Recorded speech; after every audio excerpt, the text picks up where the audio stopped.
is Kasey-Lynn. I am a 7th grade ELA teacher, and I am recording my video for 1C, where I'll be talking about the model of instruction and model implementation from parts 1A and 1B.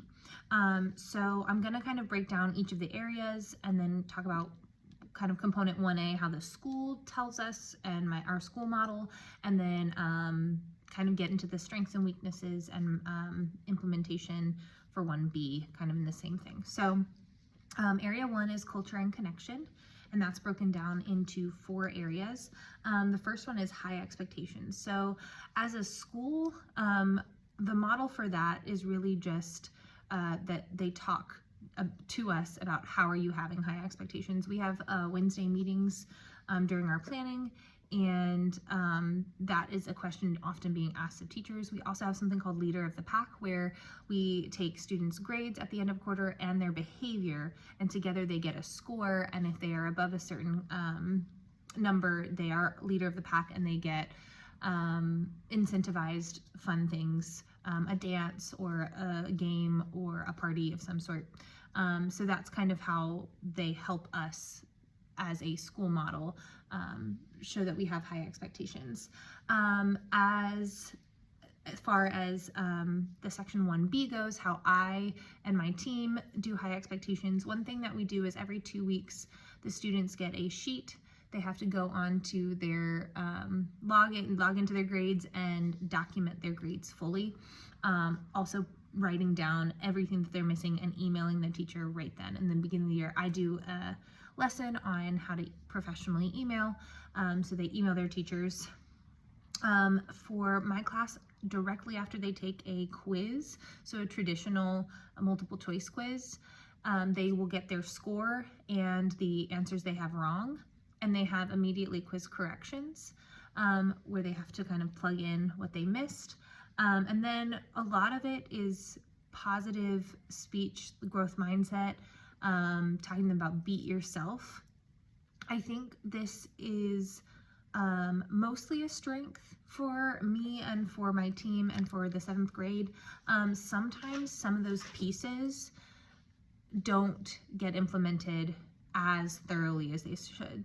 So if there's upsets to like our schedule, sometimes some of the first pieces to go are documenting grades and things like that. So that is one that I think the plan in place is a strength. The weakness can sometimes be the follow through. Relationships is another one that we have. So again, we're encouraged by administration to have relationships with our students, to talk to them, to see what they need. We have a counselor on each grade level that also helps kind of bridge the gap with that sometimes. And we have to reflect at different points on how well we think we're doing engaging students as far as in relationship. This to me, I think, is one of my personal strengths in the classroom, and there's not a ton of time to get off on tangents and have these long conversations with students like you may want to, but I have implemented the this or that, where they get 2 selections of something silly like spaghetti or pizza. We do in the morning, or the daily question, which is also kind of to engage them. Another thing though that I love to kind of have relationships with students is targeting some writing practice, but also making it personal and reflective and things that they can share things about themselves, which really helps me kind of build. I can be like, oh, that's awesome. And then kind of a school-wide initiative is also Kid Talk. We have a specific meeting after school once a quarter where we sit down, actually twice a quarter, where we sit down and have to list the kids that we're concerned about. And one of the categories is just like emotional, and have a plan. Are we contacting home? Are we checking in? What are we doing with that? So that is how we do relationships. Rules and procedures. I think this is a massive strength totally of the school. Our school is very big on very clear procedures. We have what's called our HOW matrix. It's broken down into having respect, outstanding learner, working for safety, and learning to lead. And under that are even more subcategories. We systematically go through it at the beginning of the year. There are posters in every classroom. There is posters in every hallway.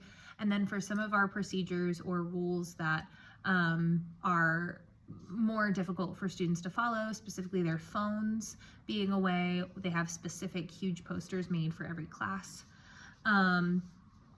I know that I also have on my daily slide procedure of the week. So we have our learning target, we have what we're doing that day, and then we have procedure of the week. And it is a rule or procedure I'm reminding them of, and I just say that one every day that week. So it's kind of on the top of their mind. And then at the new quarter, every new quarter, we pretend like the first day of that quarter is the first day of school. We're going through procedures, we're practicing.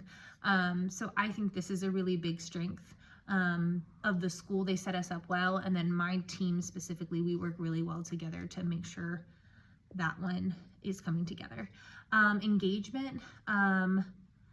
So for engagement, we do have community night. We have that once a year, where the community is invited in, and then we have something called talking points, which is how we communicate home with parents.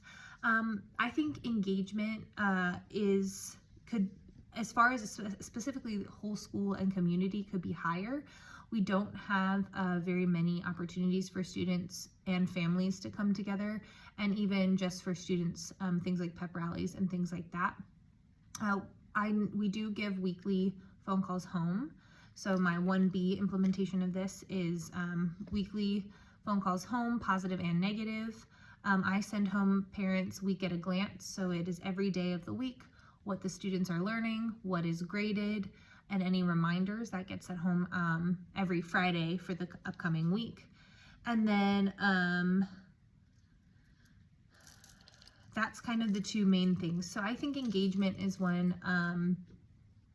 In engaging the community, that's a question. And then how to engage kids in class, I'll talk more about when we get kind of to the area for strategies and instruction. But that looks like really pre-planning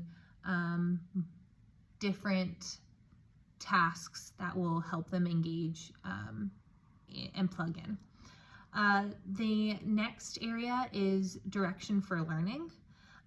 One thing that our school has really been promoting this year, mostly through professional development and our Wednesday meetings and other times, is learning goals. We have gone over learning goals over and over and over and over. They are expected to the point where one day actually multiple days, we've gone into teachers' classrooms as other professionals looking for their learning goals and asking students, what are you learning today? Why is that important? How do you know what you're learning today? That it's one of our big school-wide goals, is to make sure that we all have learning goals. It is one of the first steps in the planning process. Once we know what skill we are going to teach, the very next step is, what is the learning target? And we talk about kid-friendly language. Is that learning goal something that the students can know every word in? If not, are we going over the words in the learning target to make sure that they understand them? And when applicable, and most of the time, providing them the why. Why do you need this in life? Why do you need this right now? Why are we learning this? And what is it contributing to your overall education, your life, your learning, your cognitive abilities? I start every single class with my learning goal. So it is on my board. I engage with it some ways. Sometimes I have them everyone write it down. We have whiteboard desks. Sometimes we just read it out loud, but they know it's posted on the whiteboard, and then it is posted on a smart board as well, so they can see it all of class every day. So that is one of the main areas too, is direction for learning. And then assessment. Assessment for me is where I see some weakness. There is the difference between like a knowledge of what it should be and then where it's actually at. Obviously there's formative assessment and there is formal assessment. So I think that one weakness is that assessments are kind of like we've planned the whole unit, and then at the end we're like, oh, we should assess. I think for it to be more quality, the assessment should almost be one of the first things you create or you have an idea of, and then you kind of building the curriculum in between that to really make sure like you know the exact end goal and we're building there. Specifically with multiple choice kind of formal assessments like that, with language arts class, reading something and taking multiple choice tests and quizzes, especially on the novels that we do. I think that one weakness is the question stems could mimic and look a lot more like what they will see on state testing, instead, and just be more cognitively complicated tasks and maybe less questions versus inappropriate for the grade level types questions, very direct questions. As a 7th grade position, I think some of our questions just are a little too explicit, and we need to start looking for those. So the idea of the assessment there, we are obviously told that we need to give assessments and how many per unit and per quarter, but I think there is some room for growth on how the quality of those assessments and really digging into their purpose. I think formative assessments are a little better. Formative, specifically with the whiteboards, specifically with kind of these checks, these like checkups in between lessons, those are a little more thought out and planned than our bigger unit assessments, in my opinion. Area 3 is our school-wide writing framework. Writing Revolution is what our school uses. They provide PD and trainings and talk to us a lot, and they really want this Writing Revolution framework to span every single subject, including even math. I use the Writing Revolution for a lot of my bell ringers and warm-ups, and I progress them through the difficulty of it from beginner kind of difficulty levels. Then by the end of the year, we're doing harder things. This looks like extending sentences through because, but, so, finding and fixing sentence fragments, finding and fixing run-on sentences, identifying sentence types, and unscrambling sentences. So that is a school-wide framework that is a requirement. I think that it is a strength to have a framework like that for the whole school. I think the weakness is it can become a little bit repetitive and a quick check, and I think sometimes it can be dug into, by myself included, a little bit better, really making sure that that skill is there. Sometimes it's like oh, something's on your desk, you did the bell ringer, let's move on, and instead of really checking behind that skill. So I think that's one of my areas of weakness that I can grow in. And then area 4 is strategies and instruction, which is broken down into strategies, knowledge application, practicing and deepening, and direct instruction. So for strategies, we use research-based strategies whenever possible. Specifically, the EL curriculum that we are required to teach for language arts and the Writing Revolution are research-based in nature, so we kind of start with those as a base, and then as we're looking for things, we're just kind of double checking, are these research-based, are they sound, specifically when the strategy is a longer term or a bigger one, or when you're really going to kind of root into your instruction. So some of the ones I use all the time, comparing and contrasting, which we call I notice, I wonder, which is a little bit different. Summarizing, writing the gist, and note-taking skills, reinforcing effort and providing recognition, very specific feedback, not just like good job, but very specific feedback on what went well and why it went well, or what even specific feedback on what's not going so well and what can we do to fix it. And that timely feedback comes through a lot of times rubrics and charts of expectation, and then lots of nonverbal representation. My specific setting, we have a high population of English language learners, students with multiple languages, and then even some newcomers, so students who are new to the US. So there are lots of diagrams, pictures, graphic organizational things. Anytime I can represent something in a different way, and then lots of cues and questioning, very specific planned cues and questioning. To apply knowledge, One of the big things that our school administration talks about, and we're digging into as a 7th grade level this year, is really planning think and wait time and moving away from students just raising their hand to ask a question and having multiple modes of output.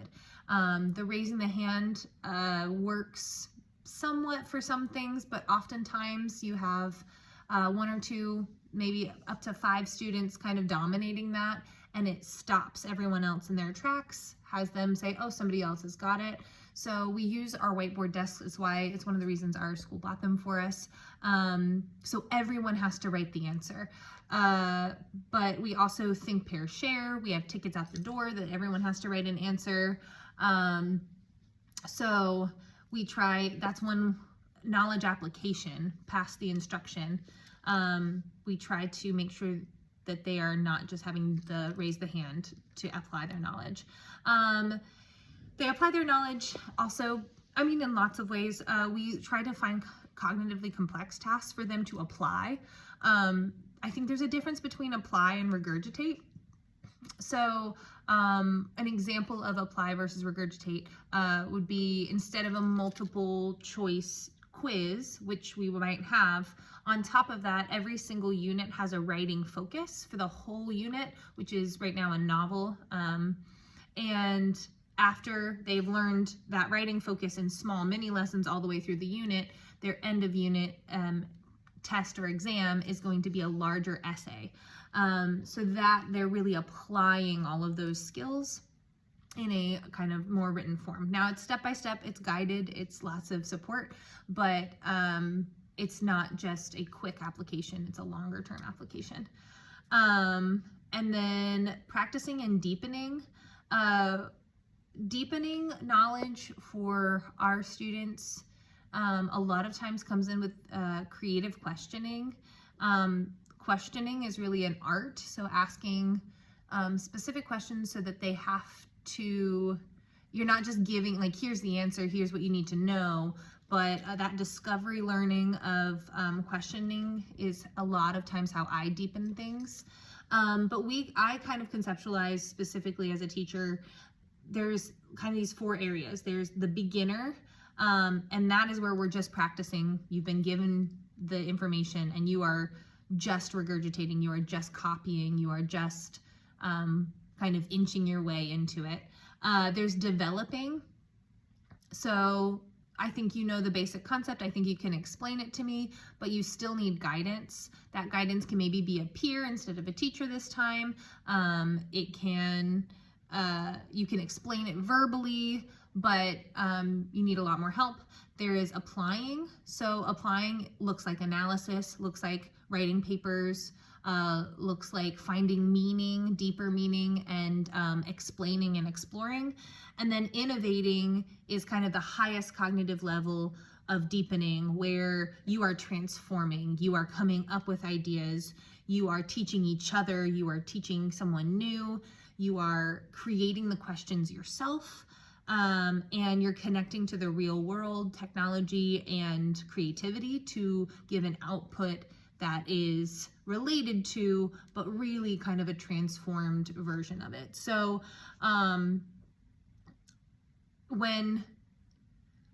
when we do lesson planning, one of the things we ask is, where do we want to be on that scale? Is this something that they should have the beginning developing stages of because they've been hearing it since 1st grade and we really want to dig into the applying and innovating?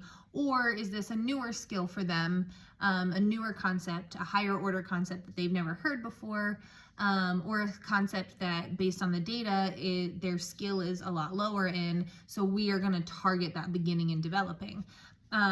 So in the lesson planning format, what happens is, you start with the standard and the skill. One thing, like I said earlier, was that I think we need to then start with what's the assessment going to look like. But after we have the skill that we're going to do and the learning targets based on that skill, this is kind of the next conversation, is like, what's the level here? What should it be for 7th grade? What does what's really happening with them in the classroom. Where are they really at?